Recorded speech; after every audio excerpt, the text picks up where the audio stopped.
প্রতিবাদী শিল্পী গোষ্ঠীর আন্দোলনের মাধ্যমে দখলমুক্ত হল উদীচীর মানিকগঞ্জ জেলা কার্যালয়। বীর মুক্তিযোদ্ধা মোহাম্মদ আজহার হোসেন বিশ্বের আলো টিভি।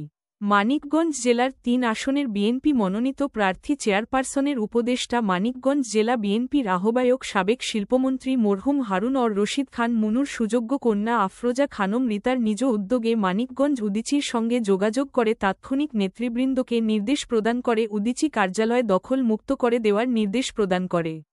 ৭ই নভেম্বর শুক্রবার বিএনপির আহ্বায়ক মানিকগঞ্জ ৩ আসনের ধানের শীষের মনোনীত এমপি প্রার্থী আফরোজা খানম রিতাকে উদীচী শিল্পী গোষ্ঠীর নেতৃবৃন্দের পক্ষ থেকে অভিনন্দনসহ কৃতজ্ঞতা জানায়।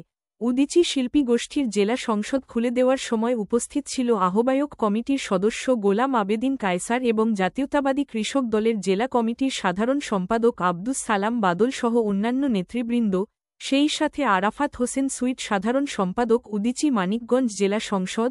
সম্মানিত সাংবাদিকবৃন্দকে সংকটময় সময়ে উদীচীর পাশে থাকার জন্য সকল প্রগতিশীল ব্যক্তি, রাজনৈতিক দল সহ যারা উদীচীর পাশে ছিলেন প্রত্যেকের প্রতি কৃতজ্ঞতা, ভালোবাসা, ধন্যবাদ ও শুভেচ্ছা জানিয়েছে।